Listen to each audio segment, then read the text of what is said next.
స్తోత్రం స్తోత్రం స్తోత్రం స్తోత్రం స్తోత్రం స్తోత్రం. అందరూ సంతోషంగా ఉన్నారా? చప్పట్లు కొట్టండి. సంతోషంగా ఉన్నారు.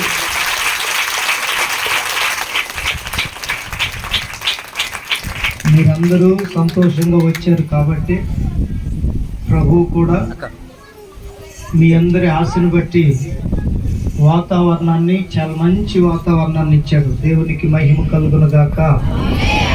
ఎవరైనా ఇల్లు ఓపెనింగ్ ఉందనుకోండి, వర్షాకాలం పెట్టుకుంటారా? పెళ్ళి ఉందనుకోండి, వర్షాకాలం పెట్టుకుంటారా? ఏ శుభకార్యమైన పెట్టుకోరు.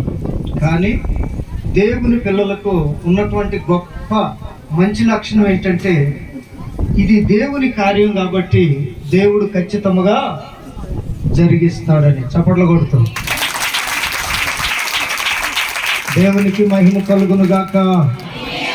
మన ప్రభువైన యేసుక్రీస్తు నామములో అందరికీ, కూడి వచ్చిన అందరికీ, ప్రతి ఒక్కరికి, దైవ సేవకులకు ఇంత గొప్ప పని జరిగించటానికి కారకులైన ప్రతి ఒక్కరికి, కూడి వచ్చిన మీ అందరికి కూడా మరొకసారి వందనాలు. అందరికి వందనాలు. ప్రభు పేరిట శుభాలు తెలియపరుస్తున్నాను. కొన్ని నిమిషాలు దేవుని వాక్యం లేకుండా మనం ఎంత చేసినా ఏమి చేసినా అది వచ్చిన ఎవరికి ఉపయోగం ఉండదు. భోజనం అనేది మన ఇంట్లో కూడా చేసుకొని తినొచ్చు. శుభకార్యాలకు వెళ్తే మంచి మంచి బట్టలు కట్టుకొని వెళ్ళొచ్చు. హల్లెలూయా. ఏ దాంట్లోనైనా ప్రతిదీ ఉంటుంది, కానీ ఒక్క దేవుని సన్నిధిలోనే దేవుని వాక్యం ఉంటుంది.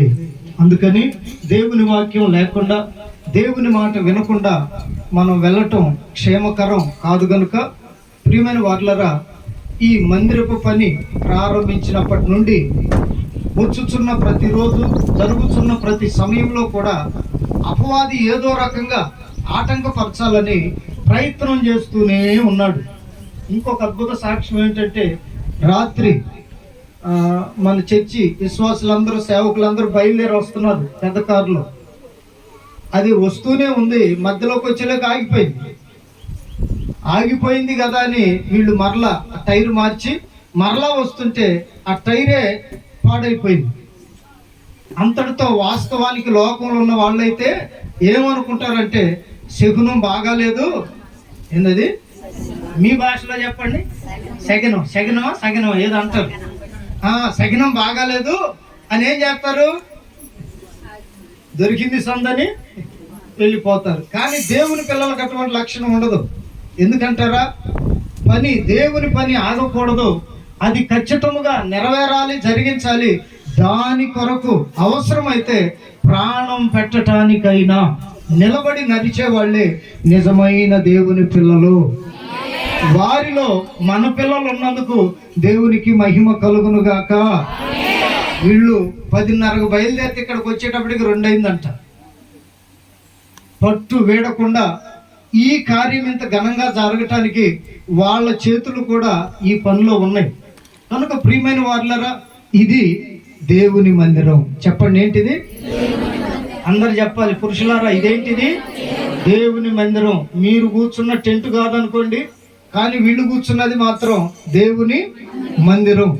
ఈ మందిరాన్ని గురించి కొన్ని విషయాలు. ఎందుకు ఈ మందిరానికి ఇంత ప్రత్యేకత? మందిరం అంటే ఎందుకు దేవునికి అంత ఇష్టం? ఈ దైవ సంబంధమైన విషయాల్లో ముందుండేటటువంటి పిల్లల మీద దేవునికి అంత ప్రేమ ఎందుకు? ఏం జరుగుతుంది, ఏమవుతుంది, ఏమిటి విషయం అనేది 3 ముక్కల్లో మీకు చెప్తాను. చక్కగా అందరి కోసం భోజనాలు ఏర్పాటు చేశారు. మీరు మంచిగా తిని ప్రతిరోజు కూడా ఈ పరిచర్య కొరకు మీ అనుదిన ప్రార్థనలో ప్రార్థన చేయమని మాత్రమే కోరుతున్నాను. దేవునికి మహిమ కలుగును గాక. దేవునికి మహిమ కలుగును గాక. ప్రియమైన వార్లరా, ఓ రోజున ఓ వ్యక్తి తన తండ్రి ఇంటిని, తన స్వజనులను, తనకున్న వారందరినీ విడిచిపెట్టి పారిపోతున్నాడు. చూడాలి మీరు, ఏం చేస్తున్నాడు? పారిపోతున్నాడు. ఎక్కడికి వెళ్తున్నాడో ఆయనకి వాళ్ళ అమ్మకు మాత్రమే తెలుసు. అడ్రస్ చెప్పింది ఆమె, వెతుక్కుంటూ వెళుతుంది ఈయన. ఈ వెళుతున్నటువంటి సమయంలో మార్గ మధ్యంలో, ఇప్పుడు ఏముందండి, పొద్దున వస్తున్నారు, సాయంత్రానికి అందరూ ఇంటికి వెళ్ళిపోతున్నారు. ఆ రోజుల్లో అది లేదు కదా. అందుకని ఈయన వెళుతున్నటువంటి మార్గ మధ్యంలో వాళ్ళ అమ్మ చెప్పింది కదా అడ్రస్, వెళుతున్నటువంటి మార్గ మధ్యంలో చీకటి పడిందట. చీకటి పడినప్పుడు యవనస్తులారా ఇటు వచ్చి బొంగు దగ్గర ఒక నిలబడండి, ఒక్క 10 నిమిషాలు. అవి తలల మీద పడితే బాగా మీరే ఇటు ఒక్కొక్క బొంగు దగ్గర ఒక నిలబడండి, ఒక అర్ధగంట సేపు. దేవునికి స్తోత్రం కలుగును గాక. చెప్దాం హల్లెలూయా. జాగ్రత్తగా ఆలకిస్తే ఈయన పారిపోతూ ఉన్నప్పుడు ఆయన వెళుతున్నటువంటి మార్గ మధ్యంలో చీకటి పడింది. చీకటి పడిన వెంటనే ఎంత గొప్పోళ్ళైనా చీకటిలో నడవలేరు కదా. ఇంకా అక్కడ ఏమని రాయబడి ఉందంటే ఆ చీకటి పడిన స్థలం అరణ్యం అంట. అంటే అడవిలో రకరకాల జంతువులు ఉంటాయి కాబట్టి నడవటం కష్టం, వెళ్ళటం కూడా కష్టమే. ఇప్పుడన్నా సెల్ ఫోన్ ఉంది, లైట్ వేసుకొని వెళ్ళొచ్చు. ఆ రోజుల్లో అవేమి లేవు. ఉంటే దివిటి, లేకపోతే ఏమీ లేదు. ఆ విధమైన రోజులు అవి. ఈయన వెళుతున్న మార్గ మధ్యంలో ఒక దగ్గరట ప్రొద్దుగుంకింది, చీకటి పడింది, రాత్రి ప్రయాణం ఎట్లాగో సాగదు అని చెప్పి అక్కడ ఉన్నటువంటి రాళ్ళల్లో ఒక రాయిని తీసుకొని తలగడగా పెట్టుకొని నిద్రపోతున్నాడంట అయ్యగారు. ఎందుకు? పగలంతా నడిచాడు. ఇక రాత్రి అయింది కదా, కొంచెం రెస్ట్ తీసుకుంటే పొద్దునికి మరలా ఓపిక వస్తుందని ఏం తీసుకుని వెళ్ళాడో తీసుకెళ్ళలేదో అవన్నీ వ్రాయబడలేదు. తిన్నాడో తినలేదో అవన్నీ వ్రాయబడలేదు. ప్రియమైన వార్లరా, అతడు ప్రొద్దుగుంకినందువలన నిద్రపోతున్నాడట.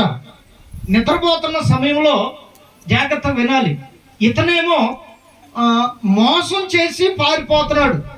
హల్లెలూయా. ఏం చేసి? మోసం చేసి పారిపోతున్నాడు. ఈ పారిపోతున్న సమయంలో ఇతనికి పగలంతా నడిచినందువలన అలసట వచ్చి పడుకుంటే ఈయనకంట ఓ కల కనపడుతుంది. చదువుతారా మాటని? ఆదికాండము 28వ అధ్యాయం 17వ వాక్యం చదవండి ఒకసారి. 16వ వాక్యం చదువు తల్లి. యాకోబు నిద్ర తెలిసి నిశ్చయముగా యెహోవా ఈ స్థలమందున్నాడు. హల్లెలూయా. ఇది చూడాలి అందరూ. హల్లెలూయా. వెళుతున్న సమయంలో 12వ వాక్యం నుండి చదువుకుంటూ వస్తే పూర్తిగా మీకు అర్థమైంది. మీకు ఊరక టూకీకి అర్థమవటానికి చెప్తున్నాను. ఇక్కడ దైవ సేవకులు చాలా మంది ఉన్నారు. అందరూ కాస్త కోస్తో తెలిసిన విశ్వాసులే, తెలియని వాళ్ళు కొద్దిమందే ఉన్నారు. ఈ తెలిసిన వాళ్ళు తెలియని వాళ్ళకి చెప్పొచ్చు. దేవునికి మహిమ కలుగును గాక. మీకు అర్థమవటానికి టైం లేదు కనుక కొన్ని విషయాలు మీకు చెప్తాను. ప్రియమైన వార్లరా, ఇతడు వెళుతున్న సమయంలో నిద్రపోతున్నాడు. భూమి మీద నుండి ఆకాశానికి నిచ్చెన వేయబడిందంట. హల్లెలూయా. హల్లెలూయా. మన వాళ్ళకి అర్థమైంది 10 అడుగులు, 12 అడుగులు, 15 అడుగులు, 18 అడుగులే నిచ్చెన మహా చేస్తే. దేవుని యొక్క ఆలోచన చూడండి. భూమి మీద నుండి ఆకాశానికి వేసాడంట నిచ్చెన.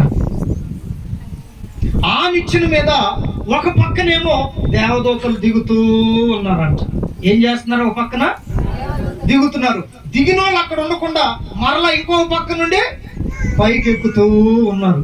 ఈ నిచ్చెన పై భాగంలోనట దేవుని యొక్క సింహాసనం ఉందంట. చప్పట్లు కొట్టండి గట్టిగా. దేవుని సింహాసనం ఉంది పైన. ఈయన ఈ కళ చూస్తున్నాడు. ఏమిటి ఇట్లా కనపడుతుంది? నేను ఎక్కడున్నాను? అసలు ఏం జరుగుతుంది అనేది అతనికి అర్థం కావట్లా. ఎందుకంటే అతను మంచి చేసేవాడైతే మంచి చేసి పారిపోతుంటే మంచి జరిగిద్ది అనుకోవచ్చు. వెళుతున్న మనిషికి మోసగానికి మోసమే కలుగుతుంది అన్నట్లు పాపం చేసేవానికి మరణమే చివరిగా మిగులుతుంది అన్నట్లు త్రాగి శరీరాన్ని పాడు చేసుకునే వానికి అవయవాలు పాడైపోతాయి అన్నట్లు ఇతడు తన మనసులో ఆలోచించేది ఏంటంటే కొంతమంది తిట్టి వస్తారు దేవుని మందిరానికి. అమ్మలారా, అయ్యలారా, వీళ్ళకు నోరు తెరిస్తే అంతా అయ్యే. ఇక్కడ మనం మాట్లాడకూడదు, నేను చెప్పకూడదు. నాకు రావులేండి దేవుని మహాకృప వలన. దేవునికి స్తోత్రం కలుగును గాక. ఇవన్నీ జరిగించి వెళుతున్నాను, నాకు శుభం ఎందుకు కలిగింది, నాకు మంచి ఎందుకు జరిగిందని ఇతడు తన మనసులో ఆలోచిస్తూ, ఈ రాత్రి భయంకరమైన జంతువులు ఉంటాయి. ఏమండి, అడవి అంటే మనకు తెలిసిందే. హల్లెలూయా. రకరకాల క్రూర మృగాలు ఉంటాయి. ఈ రాత్రి మోసగాడనైన నన్ను ఎవరు రక్షిస్తారు అని అతడు చాలా దిగులుతో, బాధతో, భయముతో నిద్రపోతున్న సమయంలో దేవుడు అతనికి ఓ కళ చూపిస్తున్నాడు. దేవునికి మహిమ కలుగును గాక. హల్లెలూయా. ఓ కళ చూపిస్తున్నాడు. ఆ కళలో ఓ నిచ్చెన ఆకాశం నుండి భూమికి వేయబడి దేవదూతలు దిగుతున్నారు, ఎక్కుతూ ఉన్నారు. ప్రియమైన వాళ్ళరా, ఇది జరుగుతూనే ఉంది. దానికి పైన చూశాడంట. చూస్తే అక్కడ దేవుడు తన సింహాసనం మీద కూర్చొని ఉన్నాడంట. హల్లెలూయా. దేవుని మందిరం అంటే ఏమిటో కొన్ని విషయాలు మీకు చెప్తాను. చాలా మందికి తెలియక అనవసరంగా దేవుని మందిరాలు పడగొడుతున్నారు, పాడు చేస్తున్నారు. ఏమండి, సేవకుల్ని హింసిస్తున్నారు. సేవకుని గొప్పతనం ఏమిటి, అసలు దేవుని మందిరం యొక్క గొప్పతనం ఏమిటో 3 మాటల్లో మీకు చెప్తాను. జాగ్రత్తగా వినండి. వెంటనే మీ అందరూ మీ ఇళ్ళకి వెళ్ళిపోవచ్చు. ఆమేన్ చెప్పండి. అంటే మీరు 3 మాటలు వినటానికి వచ్చినట్టుంది. ఆమేన్ అన్నారు. కనుక కొంచెం జాగ్రత్తగా. ఈయన పైకి చూసేటప్పటికి అక్కడ దేవుని సింహాసనం ఉందట. ఈ దేవదూతలు ఆయన దగ్గర నుండి వస్తున్నారు, మరలా ఆయన వద్దకే వెళుతున్నారు. ప్రియమైన వారులారా, దేవుని మందిరం అంటే ఏంటో చెప్పమంటారా? ఇదిగో, దేవుడు భూమి మీద నుండి ఆకాశానికి నిచ్చెన వేసిన స్థలం. చప్పట్లు కొట్టరే మరి. ఎక్కడి నుండి అనుకుంటాం మనం, ఇదేదో ఇది ఇట్లా జరిగిందని. కాదు కాదు, దేవుని అనుకూలత లేదు. అక్కడ అంటాడు 16వ వాక్యం, ఆ మాట అంటున్నాడు యాకోబు గారు. ఒకసారి చదవండి ఆ మాట. ఇప్పుడు తెలిసి యెహోవా ఈ స్థలమందు ఉన్నాడు. హల్లెలూయా. నిజమే, యాకోబుకి అక్కడ ఆ స్థలములో దేవుడు ఉన్నాడన్న సంగతి తెలియకపోయాను. వింటున్నారా? దేవుడు ఉన్నాడన్న సంగతి ఏం చేయలేదంట, ఆయనకి తెలియకపోయాను. ఎవరైనా మోసగాడు. వింటున్నారా? మోసగాడు. ఇప్పుడు ఒక మీకు గొప్ప విషయం చెప్తాను. వాస్తవానికి ఇదిగో ఇక్కడ మనం కూర్చున్న ఈ స్థలం ఉందే, ఇది మన గ్రామస్తుడే బసవయ్య గారి పొలం. ఎవరిది? ఇక్కడ మందిరం కడతామని, దేవుని నిచ్చెన ఈ స్థలంలోనికి దిగుతుందని, ఇక్కడ దేవదూతలు నివాసం ఉంటారని, ఏమండి ఇక్కడ మందిరం కడతామని, ఇంతమందిని ఇక్కడ కూడి దేవుణ్ణి ఆరాధిస్తామని ఎప్పుడైనా ఆలోచించావా? ఇదే మాట అంటున్నాడు యాకోబు గారు కూడా. ఇక్కడ దేవుడు ఉన్నాడన్న సంగతి నాకు తెలిస్తే ఏమైంది? దేవుడు ఒక మనిషితో ఉంటే ఏమైంది? భయపడతాడా? ఏమండి, భయపడతాడా? లేకపోతే ఏమేమో పిచ్చాలోచన చేస్తాడా? ఈ యాకోబు తన జీవితంలో ఒక గొప్ప సంగతి చెప్తున్నాడు. ఈ ప్రాంతంలో దేవుని మందిరం కట్టడం కూడా అది దేవుని యొక్క సంకల్పమై ఉన్నది. ఆమేన్ చెప్పండి. ఆమేన్. ఈ ఊర్లో చాలా మందిరాలు ఉన్నాయని నేను విన్నాను. ఉన్నను గాని ఈ ప్రాంతంలో ఈ మందిరం స్థాపించబడటానికి చాలా శ్రమ, చాలా మంది కృషి, చాలా మంది సంపాదన ఈ యొక్క మందిరపు పనిలో, ఈ మందిరానికి ఖర్చు చేయబడి ఉన్నది. వీళ్ళందరూ కూడా ఈ గ్రామస్తులు, కొంతమంది ఇంకా చాలా ప్రాంతాల నుంచి చేసిన వాళ్ళు ఉన్నారని సాల్మాన్ గారు నాతో అన్నారు. దేవునికి మహిమ కలుగును గాక. కనుక ప్రియమైనటువంటి దేవుని బిడ్డలారా, మనం కనుగొనవలసింది ఏంటంటే, ఏదంటే అది, ఎక్కడంటే అక్కడ, ఎట్లాగంటే అట్లాగూ నిర్మిస్తే అది దేవుడు ఉండేటటువంటి స్థలము కాదు. గట్టిగా చెప్పదలుచుకున్నాను. దేవునికి మహిమ కలుగును గాక. చెప్పండి గట్టిగా హల్లెలూయా.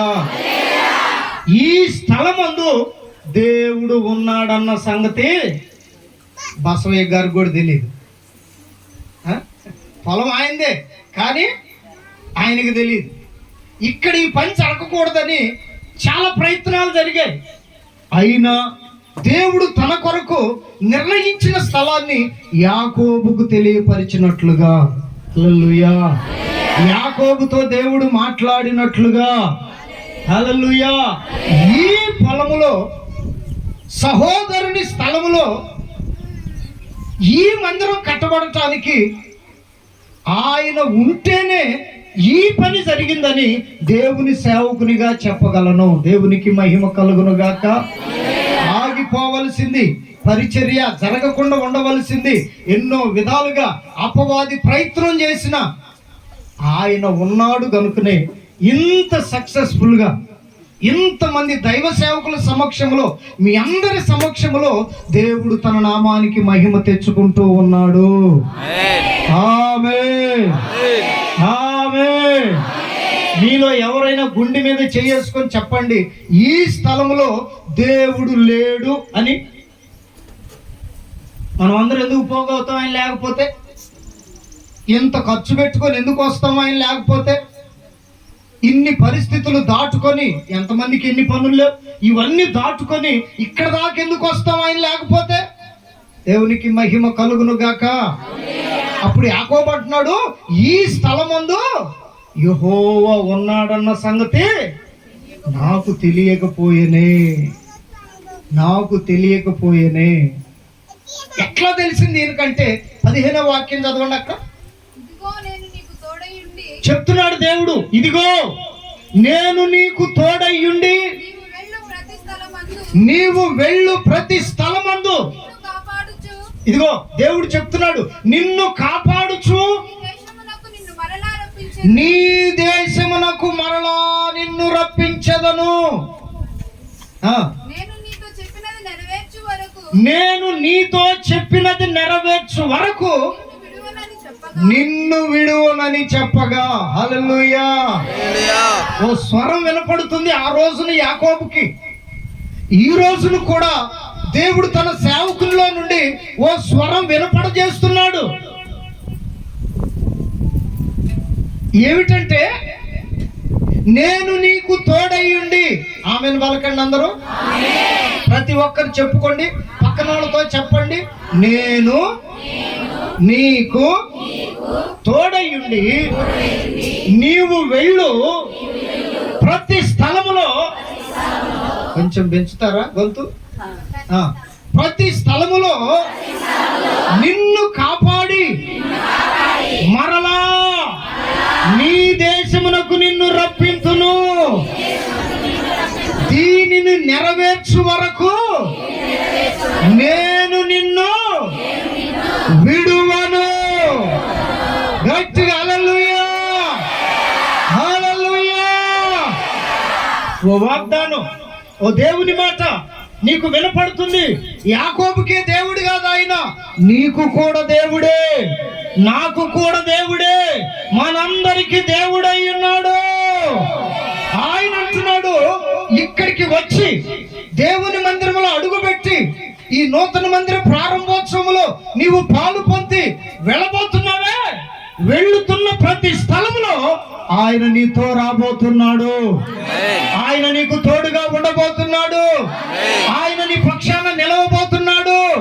నిలవటమే కాదు, నిన్ను కాపాడుతానని చెప్తున్నాడు. చెప్పండి చెప్పండి, ఏం చెప్తున్నాడు? కాపాడుతానని చెప్తున్నాడు.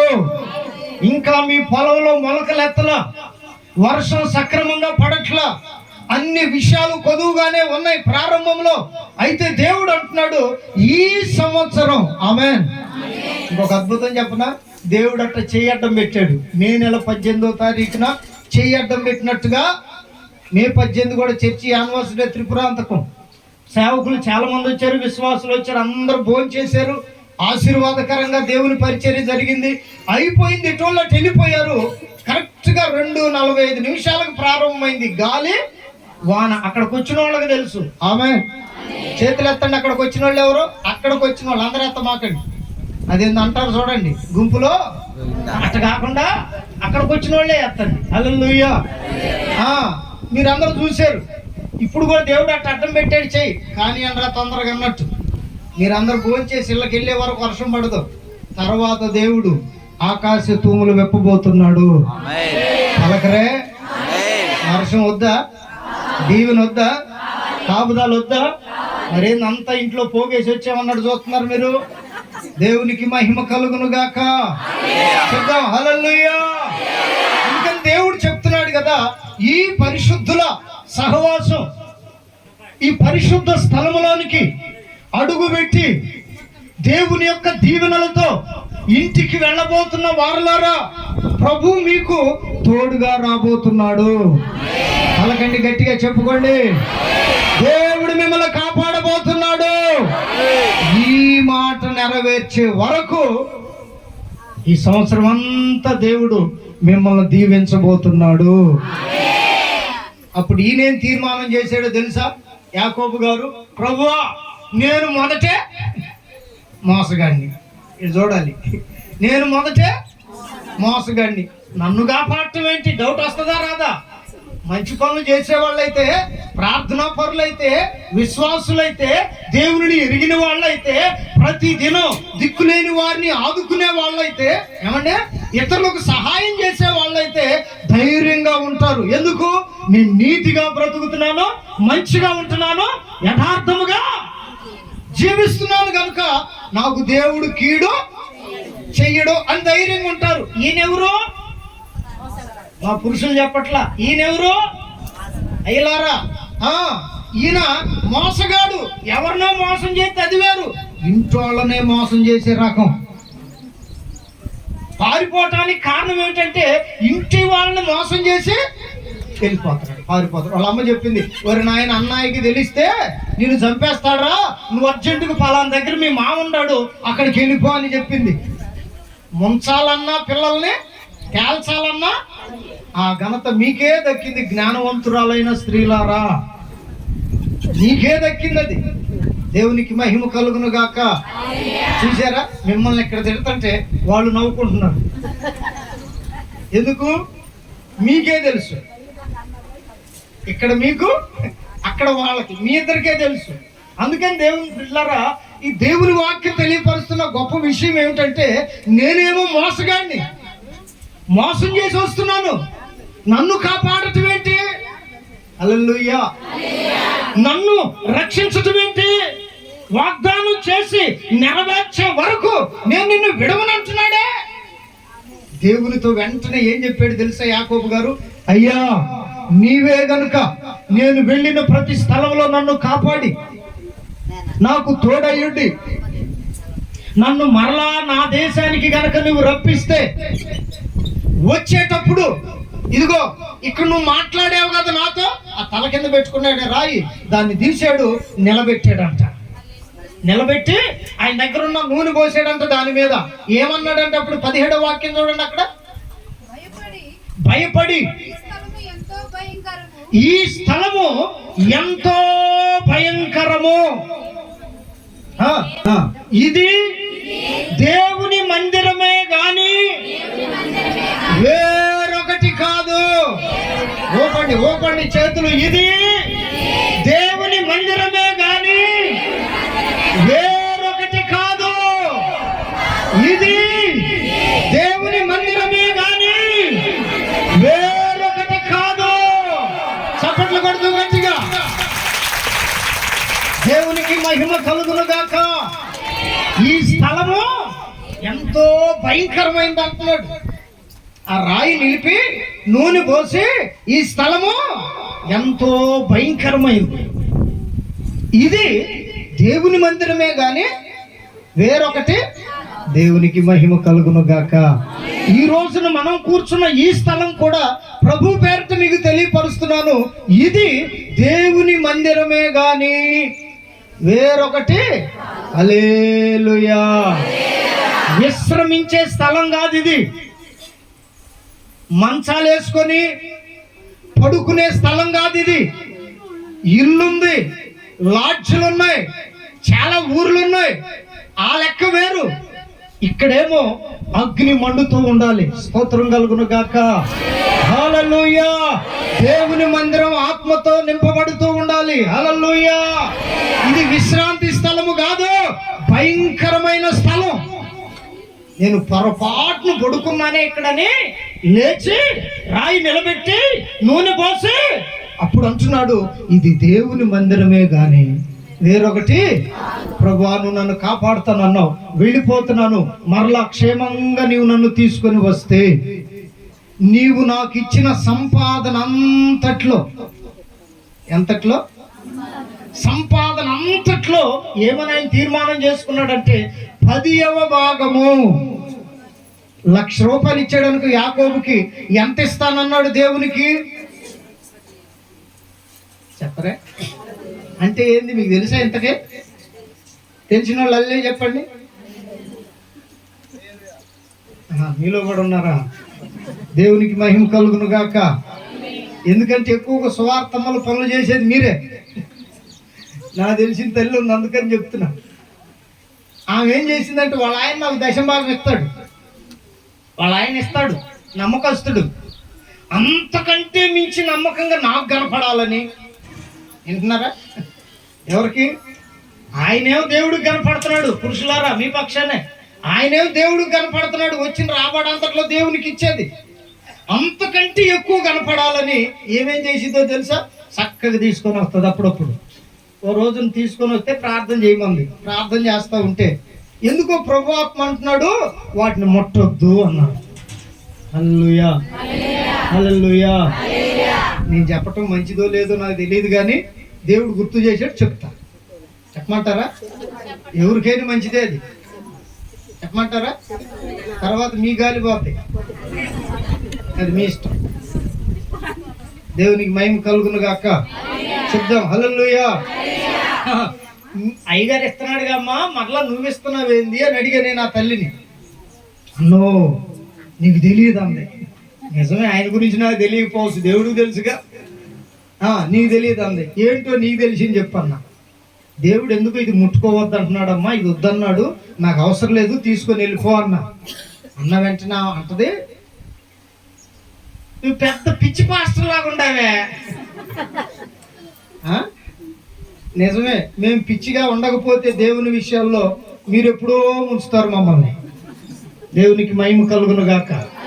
నిజమండి బాబు, బలిపీఠం మీద నిలబడి చెప్తున్నా, ఎప్పుడో ముంచేస్తారు. చిన్నదానికి పెద్దదానికి తలొంచామనుకో, అనవసరమైన వాటికి లోబడ్డామనుకోండి, ఖచ్చితంగా ముంచుతారు.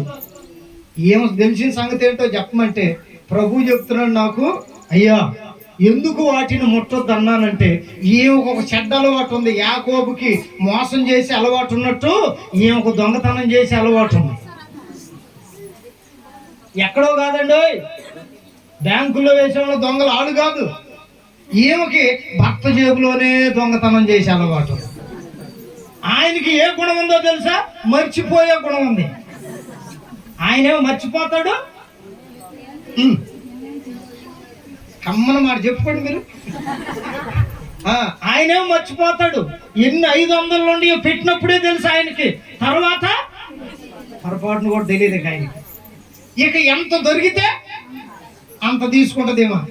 పొరపాటును అడిగాడు అనుకో, అమ్మాయి, ఎందుకంటే ఆ టైంలో మర్యాదకు పిలవాలి, అమ్మాయి దీంట్లో కనపట్ వారేసుకున్నావో, దొంగడు దొంగతనం చేశానని చెప్తాడా?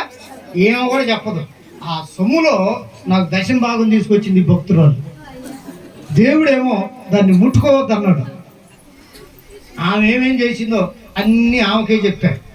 అమ్మా, నీ లక్షణం ఇదంటగా, నీ బుద్ధి ఇదంటగా దేవుడు చెప్పాడు అని చెప్పిన వెంటనే నన్నేమో ముందు పిచ్చి పాస్టర్ గారు అందే, ఇప్పుడేమో చెప్పరే. అమ్మో, మామూలు విషయాలు కాదు ఇవన్నీ. దేవునికి మహిమ కలుగును గాక. యాకోబు గారు కూడా ఆ దశమ భాగానికి ఉన్న ప్రాముఖ్యతను గుర్తు చేసుకుని అప్పుడు అంటున్నాడు కదా, నన్ను క్షేమంగా కాపాడి తీసుకుని వస్తే ప్రభువా 10వ వంతు నీకు చెల్లిస్తానని తీర్మానం చేసుకుని ఆయన వెళ్ళాడు. దేవుడు కాపాడాడు. మరలా తిరిగి వచ్చేటప్పుడు దానికి ఏమని పేరు పెట్టాడంటే ఇది దేవుని మందిరమే కానీ వేరొకటి కాదు అనే దానికి బేతేలు అని పేరు పెట్టాడు. దేవునికి మహిమ కలుగును గాక.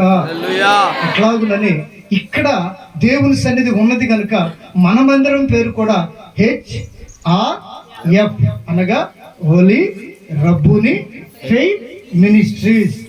దీనికి కూడా ఒక పేరు ఉంది.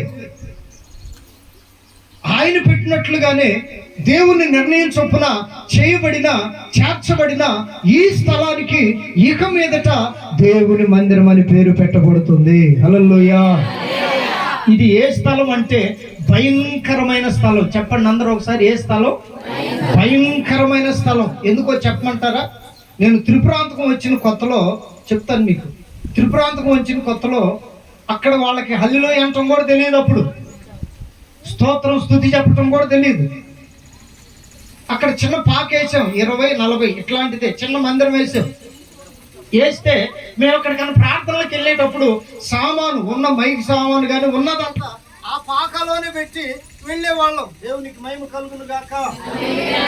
హల్లెలూయా. హల్లెలూయా. ఆ సామాను అంతా మందిరంలోనే పెట్టి వెళ్ళేవాళ్ళం. మరలా నైట్ ఎప్పుడుకో వచ్చేవాళ్ళం. ఎవరో మొత్తానికి బాగా చూశారు, ఏమి ఎక్కడ పెడుతున్నారు, ఏమి ఎక్కడున్నాయి అని చెప్పి వాళ్ళు బాగా చూశారు. అప్పుడు నాకంటూ ఏమీ లేదు. దేవునికి స్తోత్రం కలుగును గాక. 2-3 జతల బట్టలు, ఒక చిన్న బాక్స్ ఒకటి, అదే స్పీకర్ బాక్స్, అంతకు మించి ఏమి లేవు. వచ్చిన కొత్త చిన్న పాకా వేశారు విశ్వాసులే అప్పుడు కూడా. దేవునికి మహిమ కలుగును గాక. బకెట్ అండి, బకెట్, తెల్ల బకెట్ ఉంది, దాన్ని ఏమంటారు? ఇతర బకెట్, ఇతర కాదు, సిల్వర్ బకెట్.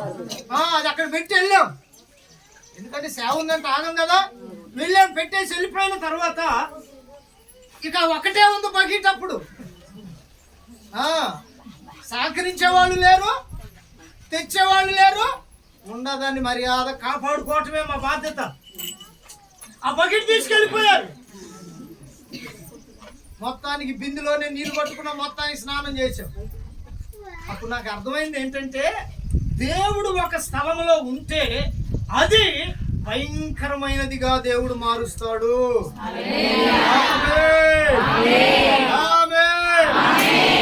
ఒక రోజు బిందులో చేసాం, 2వ రోజు బిందులోనే చేపించారు, 3వ రోజు మేము ప్రార్థనకి వెళ్ళి వచ్చేలోపు ఎక్కడైతే బకెట్ పెట్టి వెళ్ళామో మళ్ళా తీసుకొచ్చి ఆ బకెట్ కదలకుండా అక్కడే పెట్టారు. చప్పట్లు కొట్టడానికి. అందుకే కావాలంటే చూడండి, మనం కట్టే మందిరాలకి ఎక్కడ తలుపులు ఉండవు. ఎందుకు? ఇది ఏ స్థలం? ఇట్టమాకండి, నన్ను కరెక్ట్ చెప్పండి. ఇదే స్థలం. ఎవరున్నారు ఇక్కడ? దేవుని మందిరమే గాని వేరొకటి కాదు. ఆమేన్. 3వ రోజు మచ్చటంగా తీసుకొచ్చి బకెట్ ఎక్కడి నుండి తీసుకెళ్ళాలి అక్కడ పెట్టారు. దాని బకెట్ని చూసిన వెంటనే ఎంత సంతోషం వేసిందో. హల్లెలూయా. ఎంత సంతోషం వేసిందో. ఎందుకు? భయంకరమైన స్థలంలో నుండి ఒకవేళ నీవు ఏది తీసుకెళ్ళినా, అయ్యలారా అమ్మలారా, ఒకవేళ తీసుకెళ్ళింది ఏదైనా ఉన్నా,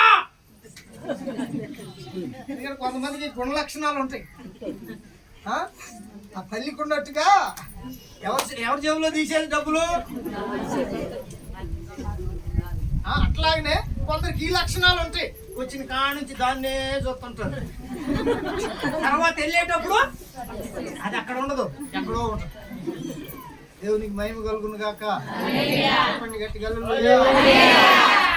రోజు వెళ్తా ఒకరు ఇట్లా చెప్తా, ఈయన నిలబడతా కాసేపు, ఈయన కూడా చూస్తాను. ఇటువంటి ఆయన నేను ఒకరోజు సేవకు తీసుకెళ్ళి వెళ్తా. ఈయన కాదులే, ఇజ్రాయేల్ దొంగడు అనుకున్నారు కాదమ్మా. ఇట్లాంటి ఆయన తీసుకెళ్ళా. ఆ నైట్ అక్కడ నుంచి రావటానికి లేదు. రావటానికి లేకపోయేటప్పటికి అక్కడే పడుకోమన్నారు. చక్కగా మంచాలు వేసారు. సేవకులను మర్యాదగా చూస్తారు కదా. నా ఎంట వచ్చిన వాడికి ఈ బుద్ధి ఉందన్న సంగతి నాకు తెలియదు. అందరిని నమ్మాలి కదా, మా బాధ్యత అది. యేసు ప్రభు యోధాన్ని నమ్మాడా లేదా? పట్టిస్తాడని తెలిసినా పక్కలో ఉన్నవాడే మోసగాడని తెలిసిన నమ్మాడా లేదా? మా డ్యూటీ కూడా అదే. ఇట్లాంటి ఆయన్ని తీసుకెళ్తే వాడికి మరి ఆ బుద్ధి ఉందన్న సంగతి నాకు తెలియదు. అప్పుడు దాకా పడుకున్నాం, నిద్రపోయాం. పొద్దున్నే 4 గంటలకు లేపండి అమ్మా, తిరిగి వచ్చాం, అలసిపోయాం, 4 గంటలకు స్తోత్ర ప్రార్థన చేసుకొని మా దారిని మేము పోతామన్నాం. ఆ విశ్వాసులు గట్టాళ్ళు, స్తోత్రం కలుగును గాక. వాళ్ళు ఏం చేశారంటే ముద్దుగా ఉంది, చిన్న అలారం ఇంత ఉంది, చిన్న అలారం ఇంత ఉంది, తెచ్చిట్లో పెట్టుకున్నారు. ఎందుకంటే తెల్లవారుజాము మెలుగు రాకపోతే ప్రార్థనకు లేవటానికి అని తెచ్చుకున్నారు. తెచ్చుకున్న తర్వాత అయ్యగారిని తీసుకెళ్ళాను కదా, ఆయనకో మంచం వేశారు, నాకో మంచం వేశారు, పడుకున్నాం, నిద్రపోయాం. తెల్లవారుజాము 4 గంటలకు లేకపోని చెప్పాం వాళ్ళకి. తీసుకెళ్ళిన తర్వాత నిద్రపోయాం. వాడికి దాని మీద గురిందని నాకు తెలియదు. వాళ్ళే 3 గంటలకు పెట్టారు అలారం. నాకు 3 గంటలకు లేచి అలవాటు ఉంది. లేచాను, అది ఎక్కడో మోగుతుంది. వీళ్ళు వచ్చారు, ఇంటోళ్ళు వచ్చి ఎదుగుతున్నారు. అలారం పెట్టాము, మోగుతుంది ఎక్కడని. అది పెట్టిన స్థలంలో లేదు, వీడి జేబులో మోగుతుంది. వీడి జేబులో మోగుతుంది. ఏందిరా పేరెందుకులే చెప్పటం, దేవుని స్తోత్రం కలుగును కాక. ఏందిరా ఈ పని అంటే, అది బాగుందన్న.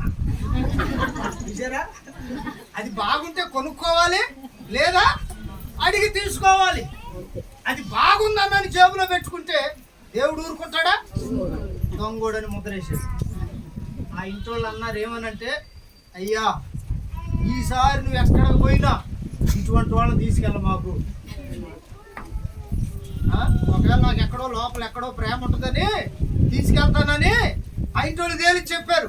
నువ్వు ఎక్కడికన్నా వెళ్ళినా ఇటువంటి వాళ్ళని తీసుకొని వెళ్ళ మాకు. ఎందుకు? నువ్వు కూడా దొంగ పాస్టర్ అయిపోతావు.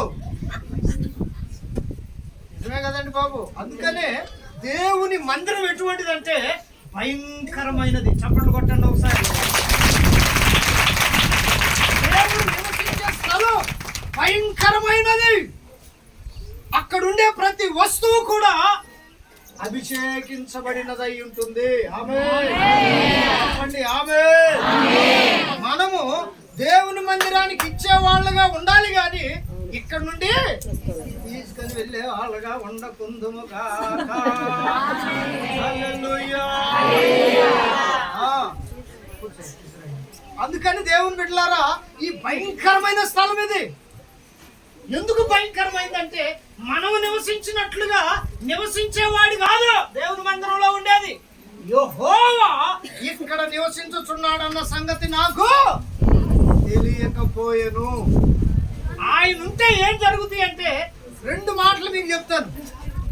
సమూయేలు మొదటి గ్రంథం తీయండి త్వరగా, 1వ అధ్యాయం 7వ వాక్యం అనుకుంటా, చదవండి. సమూయేలు మొదటి గ్రంథం 1వ అధ్యాయం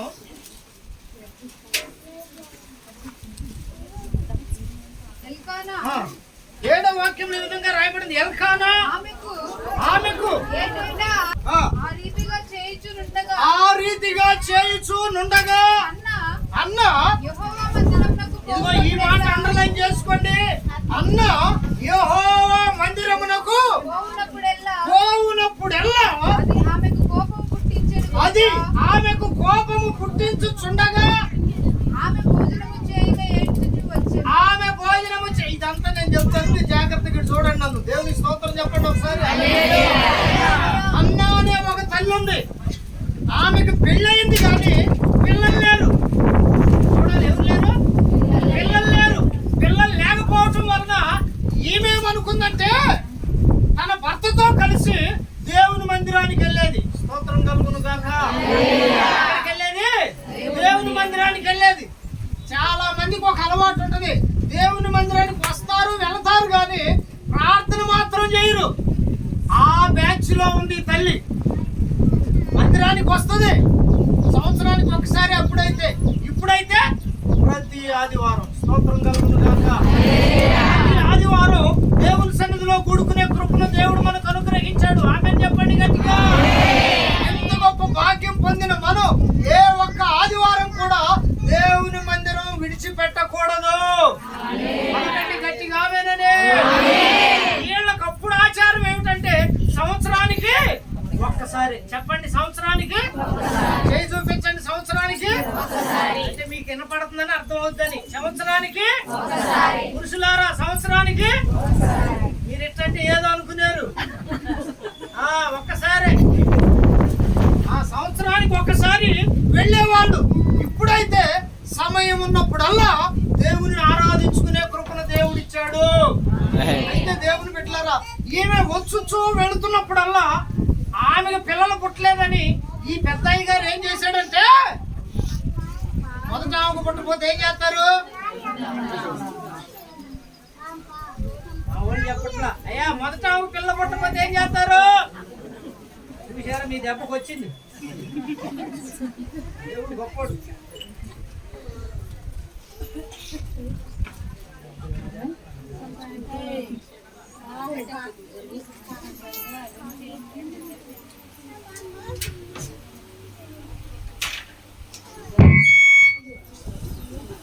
దేవునికి మహిమ కలుగును గాక.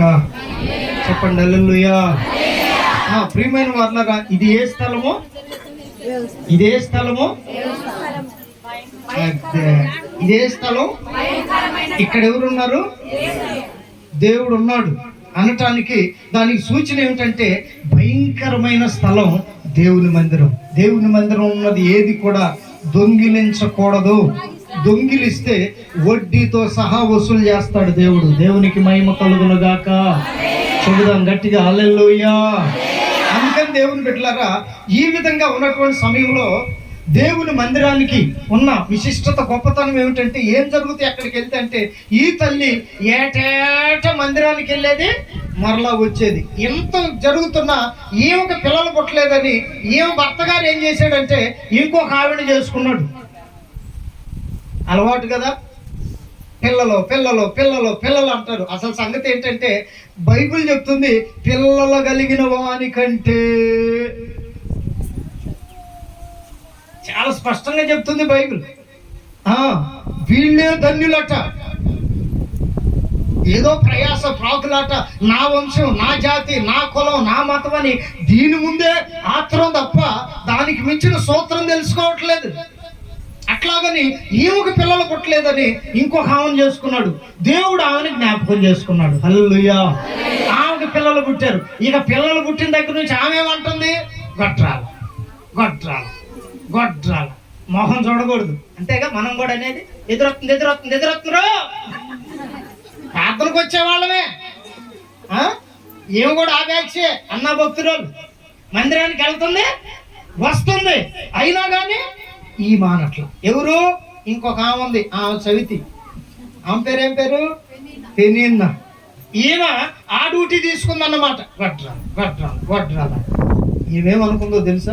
నేను మందిరానికి వస్తున్నాను, వెళుతున్నాను, కానీ దేవుని యొక్క సన్నిధిని అనుభవించట్లేదని, ఒక రోజు ఎట్లయితే అట్లయిందని దేవుని మందిరానికి వచ్చి కన్నీళ్లతో ప్రార్థన చేసుకున్నాడు. స్తోత్రం కలుగును గాక. హల్లెలూయా హల్లెలూయా హల్లెలూయా. దేవుని మందిరంలో అడుగుపెట్టి కన్నీళ్లతో ప్రార్థన చేసుకున్న తరువాత అక్కడ ఉన్న దైవ సేవకుడు అంటాడు, నీవు కన్నీళ్లతో ప్రార్థన చేసుకున్నావు గనుక నీ దేవుడు నీ మొర ఆలకించాడు. నువ్వు ఏమనుకున్నావో అది నీకు జరుగునుగాక. చెప్పండి ఆమేన్. చెప్పండి ఆమేన్. చూడండి, భయంకరమైన స్థలంలోకి వస్తే కన్నీళ్లు రావాలా లేదా?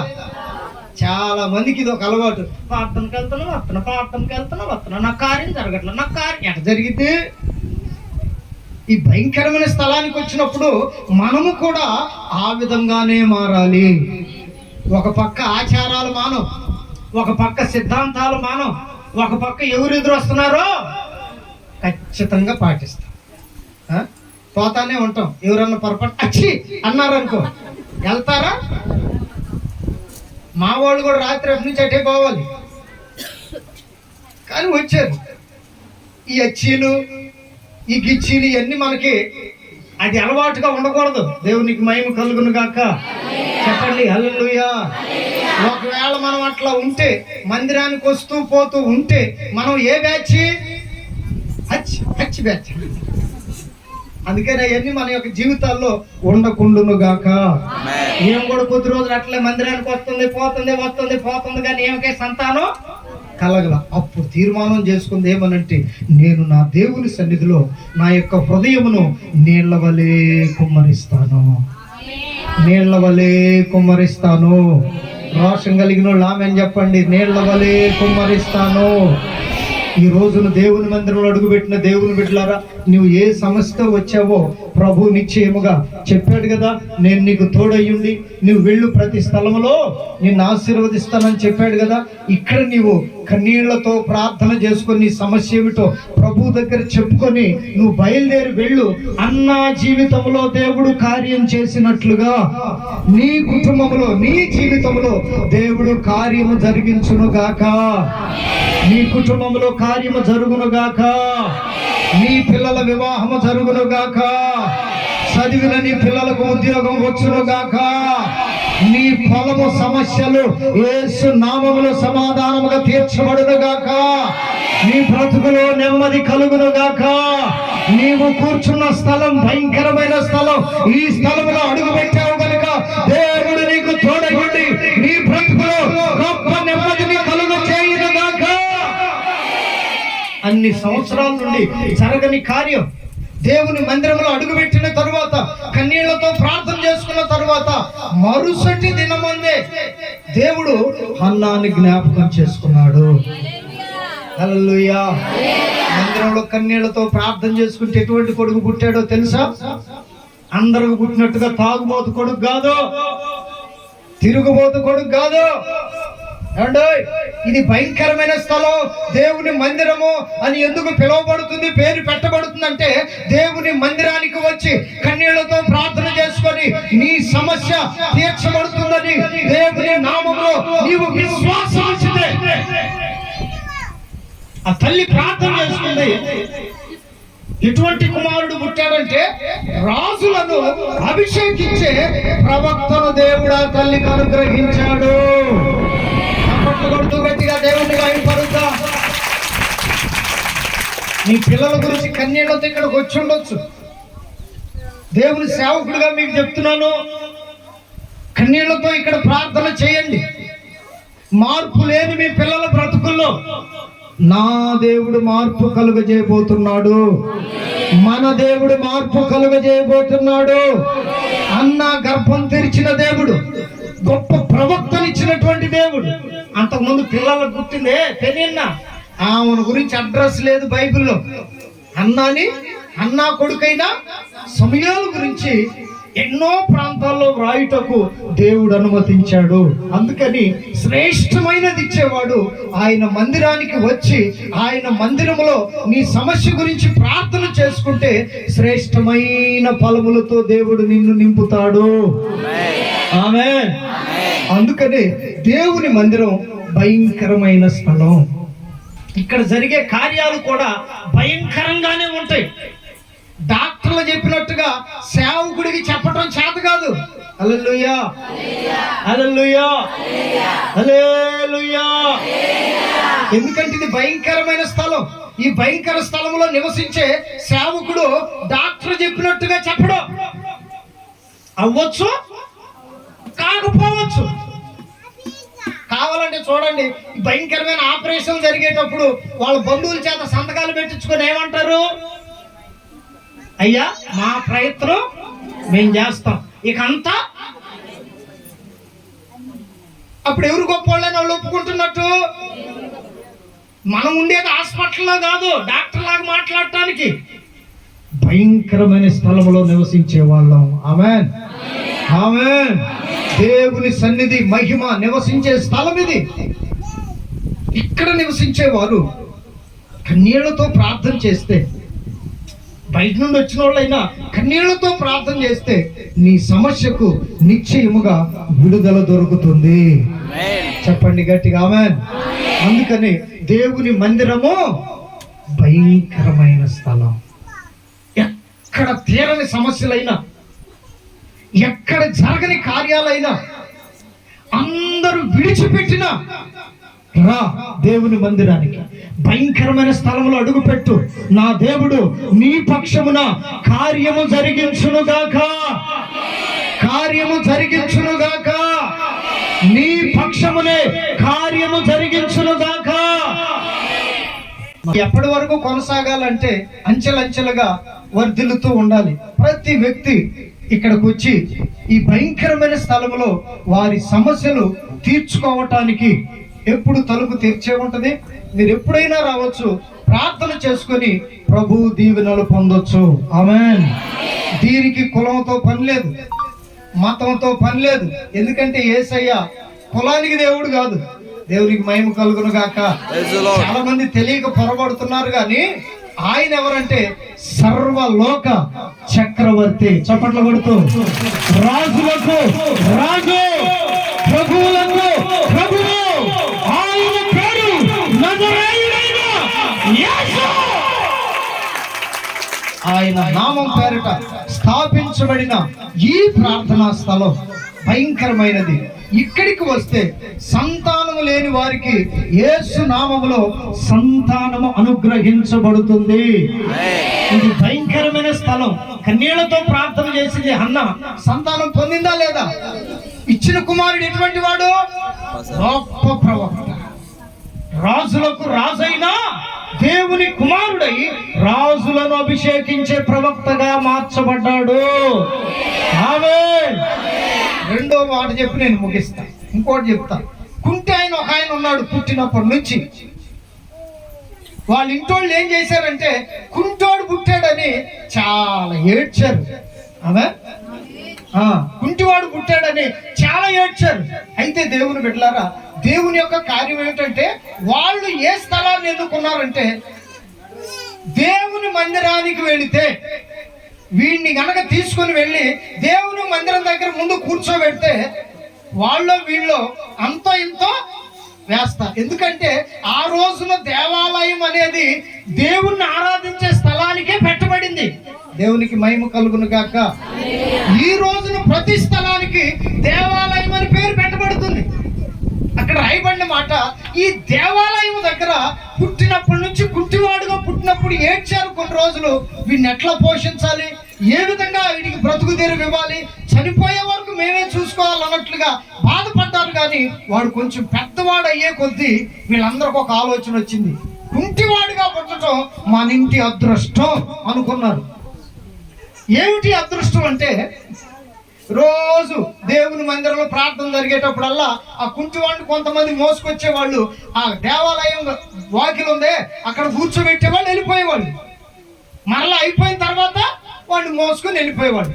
అతని వలన కలిగినటువంటి సొమ్ము వలన వారందరూ పోషించబడ్డారు అని వ్రాయబడి ఉంది. స్తోత్రం కలుగును గాక. మంచి లాభంగా చూసుకున్నారు. అయితే దేవుని బిడ్డలారా, ఎంతకాలం ఉంటారు తల్లిదండ్రులు? వీడు బతికి అంతకాలం ఉండలేరు కదా. ఒకరోజు ఏమైందంటే అతడు దేవాలయం బయటే ఉన్నాడు. అక్కడికి అపోస్తలుడైన పేతురు, యోహాన్లు ఆ దేవాలయంలోనికి వస్తున్నారు. హల్లెలూయా. ఇందాక దేవుని సేవకులమైన మేమందరం కలిసి ఏ విధంగా లోపలికి వచ్చామో అట్లాగే అప్పుడు ఇద్దరే, పేతురు యోహాన్లు ఇద్దరు దేవాలయానికి వస్తున్నారు. పుట్టినప్పటి నుండి కుంటివాడిగా ఉన్నవాడు ఆ దేవాలయం బయట ఉన్నాడు. రోజు అతను చూసేది ఏంటంటే ఎవరైనా వెండి కానీ బంగారం కానీ వేస్తారేమో, రోకలు ఆ రోజుల్లో ఉన్న ధనం లేక దానికి సంబంధించింది వేస్తారని అతను ఎదురు చూస్తూ ఉంటే, ప్రియమైన వాళ్ళరా, వీళ్ళిద్దరు కూడా ఇట్లాగనే తెల్ల గుడ్డలు వేసుకున్నారు. మొత్తానికి ఏ గుడ్డలు వేసుకున్నారో తెలియదు, కానీ మొత్తానికి గొప్ప వాళ్ళుగా కనపడ్డారంట. స్తోత్రం కలుగును గాక. చెప్పండి హల్లెలూయా. నిజంగా చెప్తున్నాను, నన్ను చూస్తే ఏమనుకుంటారు? ఇది చూడండి కొద్దిగా. ఏమనుకుంటారు నన్ను చూస్తే? కారు ఉంది, ఏదేదో ఆలోచనలు వచ్చేస్తారు. నిజం కారులో తిరిగే వాళ్ళు అంటే కోట్లు సంపాదిస్తారు అనుకుంటారు. ప్రియమైన దేవుని బిడ్డలారా, దేవుని సన్నిధిలో చెప్తున్నా, పొరపాటును కూడా పైసా అప్పు లేదు, పైసా మిగిలింది లేదు. స్తోత్రం కలుగును గాక. చెప్పండి గట్టిగా హల్లెలూయా. ఎందుకంటే ఏ నాటికి వచ్చేది ఆ నాటికి సరిపోతుంది. ఎంత కావాలో అంత ఇస్తున్నాడు దేవుడు, దాని కొరకే ఉపయోగిస్తున్నాడు. అట్లాగనే తెల్లగుడ్లో సేవకులు చూసిన వెంటనే అతను అనుకున్నాడు కదా, వీళ్ళ దగ్గర వెండి కానీ బంగారం కానీ దొరుకుతుంది అనుకున్నాడు. అనుకొని తేరి చూడమన్నారంట వాళ్ళు. మా వైపు చూడన్నారు. సేవకులు కదండి, అధికారంతో మాట్లాడతారు. స్తోత్రం కలుగును గాక చెప్పండి హల్లెలూయా. ఎందుకు అధికారంతో మాట్లాడతారో తెలుసా? భయంకరమైన స్థలంలో నివసించేవారు గనుక అధికారంతో మా వైపు చూడమన్నాడు, తేరి చూడమన్నాడు. అట్లానే చూస్తున్నాడు వాళ్ళ వైపు. అందరు ఇచ్చే వాటికంటే గొప్పదిస్తారు అని చెప్పి అతడేమో తేరి చూస్తున్నాడు వాళ్ళని. వాడు అనుకున్నది ఏంటి, వాళ్ళకి అర్థమైపోయింది సేవకులకి, వెండి కానీ బంగారం కానీ ఇస్తారని చూస్తున్నాడు అని అనుకొని వాళ్ళని అట్లాగనే చూస్తున్నాడు. అప్పుడు వీళ్ళేమన్నారు తెలుసు? ఆ మాట ఒక్కడ చదవండి. అంతటా పేతురు, వినండి, వెండి బంగారము నా యొక్క, చప్పట్లు కొట్టరే గట్టిగా, సేవకులు కొట్టండి గట్టిగా. నిజముగానే వెండి బంగారము లేనివాడే నిజమైన సేవకుడు. ఆమెను పలకండి సేవకులారా. దేవుని ఎదుట చెప్తున్నాను. ఏమి లేనివాడు? ఏమి లేనివాడు? అమ్మగారి మెడలో ఉండకూడదు, ఒళ్ళో ఉండకూడదు, అయ్యగారి చేతికి ఉండకూడదు అంటే ఆమె. అదే దైవ సేవ. ఇక్కడ అదే చెప్తున్నారు పేతురు యోహాన్లు. వెండి బంగారములు మా యొద్ద లేవు గాని మాకు కలిగింది ఒకటి ఉంది. చప్పట్లు కొట్టు గట్టిగా. మాకు కలిగింది ఒకటి ఉంది. ఏమిటది? నజరేయుడైన యేసు నామములో లేచి నడవమని వాడు చేయబట్టుకొని పైకి లేపాడంతే. స్తోత్రం కలుగును గాక. మాకు కలిగింది ఎక్కడైనా ఉపయోగపడిద్ది. ఆమె చెప్పండి. తాకట్టు కొట్లో పనికిరాదు ఇది. ఏది? అటువంటి చూస్తారు. తాకట్టు కొట్లో పనికిరాదు. ఏది? యేసునామం. అయ్యా నా దగ్గర యేసునామం ఉంది, నాకు 100 లక్షల రూపాయలు ఏమంటే ఇస్తాడా? ఆడిని యేసునామలో పైకి లేపితే లచ్చేంది జీవితాంతం గుర్తు పెట్టుకుంటాడు. చప్పట్లు కొట్టండి గట్టి. దేవునికి మహిమ కలుగును గాక. అట్లా రక్షించబడిన వాళ్ళే వీళ్ళందరూ. మా దగ్గర ఏదో ఉండి ఏదో చేస్తే జరిగే కార్యాలు కాదు ఇవి. నా దగ్గర వెండి లేదు, చూస్తారా? అన్నా ఏమి లేదు అంటాడండి. మీ దగ్గరే తీసుకోనిలే, తీసుకునేటట్టు చూస్తున్నారు మీరు. ఏం తీసుకుంటాను కాదు, నాకు అవసరం లేదే. దేవునికి మహిమ కలుగును గాక. వెండి కంటే మించినది యేసయ్య నామం, బంగారం కంటే మించినది యేసయ్య నామం. యేసు నామం మాకు కలిగిందే నీకు ఇస్తున్నాను, లేచి నడవమని చేయబట్టుకొని లేపగా అతడట శీల మండలాలు నరాలు అన్ని సెట్ అయిపోయి చిన్నగా లేచి నిలబడి నడవటం ప్రారంభించాడంట. ఆమేన్ చెప్పండి. ఆమేన్. నడవటమే కాదు, గంతులేస్తున్నాడంట. ఇందాక మీరు వేసారు చూడండి, ఆరాధన చేసేటప్పుడు గంతులు వేసి అప్పటి వరకు బయట ఉన్నాడు. వెండి బంగారం కోసం చూసే వాళ్ళందరూ ఎక్కడ ఉంటారు? ఇది చూడాలి మీరు నన్ను. ఎక్కడుంటారు? దేనికోసం చూసేవాళ్ళు? మరి యేసునామం కలిగిన వాళ్ళు. అదిగో వాళ్ళతో పాటు ఇప్పుడు వీడు కూడా లోపలికి వస్తున్నాడు. ఆమె గంతులు వేయితూ దేవుణ్ణి స్తుతిస్తూ ఆరాధించాడట. దేవుని మందిరంలో ఏముంటదంటే వెండి బంగారం ఉండదు. ఏముంటది? యేసు నామం ఉంటది. అన్ని నామముల కన్న పై నామము క్రీస్తుని నామము. ఎన్ని తరములకైనా యేసు నామము, యేసు నామము జయం జయము, సాతాను శక్తులు లయం లయము. యేసు నామము జయం జయము, సాతాను శక్తులు లయం లయము. హల్లెలూయా హల్లెలూయా హల్లెలూయా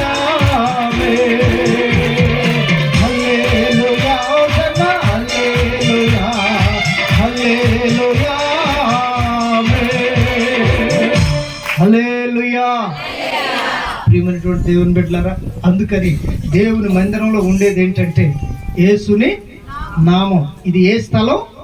భయంకరమైన స్థలం. ఇక్కడ ఉండేవన్నీ కూడా అభిషేకించబడినవి, పరిశుద్ధపరచబడినవి, నిత్యము అగ్ని మండుతూ ఉండే స్థలం దేవుని మందిరంలో ఉంటుంది. అందుకని భయంకరమైన స్థలం.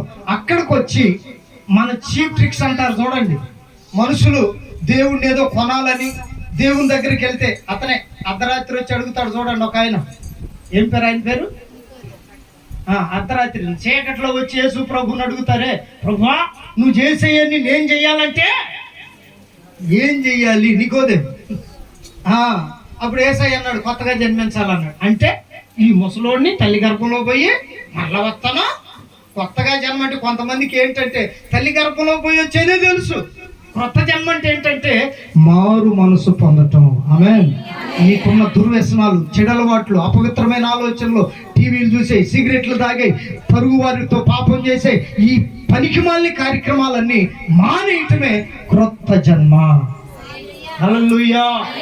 రెండోది నీటి మూలమైన జన్మ అన్నాడు. అదంటే అర్థం ఏంటంటే బాప్తీసం పొందటం. పాపాలు ఒప్పుకొని విడిచిపెట్టి నీతిగా బ్రతుకుతానని తీర్మానం చేసుకున్న తర్వాత బాప్తీసం పొందటం, పాపములు పాతిపెట్టే కార్యక్రమం అది. ఆ తర్వాత పరిశుద్ధాత్మ నింపుదల కలిగి ఉండటం. ఇట్లా బ్రతకాలి. నికోదేమంటే ఇవన్నీ జరగవలే, ఇవన్నీ అయ్యే కాదులేని గొనుగుకుంటా యేసయ్య దగ్గర నుంచి వెళ్ళిపోయాడంట. స్తోత్రం కలుగును గాక. అందుకని దేవుని మందిరం భయంకరమైన స్థలం. ఇక్కడ ఆకాశం నుండి భూమి మీదకి వేయబడిన నిచ్చెన ఉన్న స్థలం, దేవదూతలు సంచరించే స్థలం. ఎటువంటి రోగమైనా, ఎటువంటి చేతబడి శక్తులైనా, పిశాచి బంధకాలైనా దేవుని మందిరానికి రండి. ఆయన నామం స్థాపించబడి ఆయన పేరు పెట్టబడిన ఈ స్థలంలో ఆయన ఉన్నాడు. ఆమేన్. ఆయన మహిమ ఉంది. ఆమేన్. వచ్చాడు, కుంటాడు బాగయ్యాడా లేదా? గొడ్రాలు సంతానం కలిగిందా లేదా? చెప్పుకుంటూ పోతే కొలల సాక్ష్యాలు ఉన్నాయి బైబిల్లో. అందుకని నీకు ఎటువంటి సమస్య అయినా, ఎటువంటి పరిస్థితిలో ఉన్నా, రుణబాధల ఎటువంటి పరిస్థితిలో ఉన్నా దేవుని మందిరానికి రా. కన్నీళ్లతో ప్రార్థన చేసుకో. నీ సమస్య, నీ బాధ, నీకున్న రోగం తీర్చబడే స్థలం దేవుని మందిరం. ఆమేన్. అందుకని యాకోబు అంటాడు, ఇది భయంకరమైన స్థలం. ఎక్కడ జరగని కార్యం ఇక్కడ జరుగుతుంది. అందుకే తిరిగి వచ్చేటప్పుడు కూడా ఆ స్థలం దగ్గరకు వచ్చి దేవునికి ఇచ్చిన మాట నిలబెట్టుకున్నాడు. అందుకని ఇశ్రాయేలుగా మార్చబడ్డాడు. ఆమేన్. ఇంత గొప్ప మహిమ కలిగిన దేవుని సన్నిధిని, దేవుని బిడ్డలారా, మీరందరూ దేవుని నమ్మిలోనే అనుకుంటున్నాను నేను. మీరందరూ ప్రతి ఆదివారం ఎన్ని పనులున్నా దేవుని సన్నిధిని విడిచిపెట్టొద్దు. ఆమేన్. మీ సేవకులను దుఃఖపరచొద్దు. మీరు దేవుని సన్నిధిలో కనపడాలి, దేవుని మహిమను చూడాలి, ఆత్మ సంబంధమైన ఆరాధన జరగాలి, ప్రభు కొరకు మీరు నమ్మకముగా నిలబడాలి. అట్టి కృప, అభిషేకం ఈ దినం వచ్చిన మీతో దేవుడు చెప్పాడు, నేను మీకు తోడయ్యండి, మీరు వెళ్ళు ప్రతి స్థలంలో మీకు తోడయ్యండి, మిమ్మల్ని ఆశీర్వదించి ఈ వాగ్దానం నెరవేర్చే వరకు నేను నిన్ను విడువనని చెప్పిన వాగ్దానం మీ అందరి కుటుంబాల్లో, జీవితాల్లో పరిశుద్ధాత్మ దేవుడు నెరవేర్చును గాక. ఆమేన్.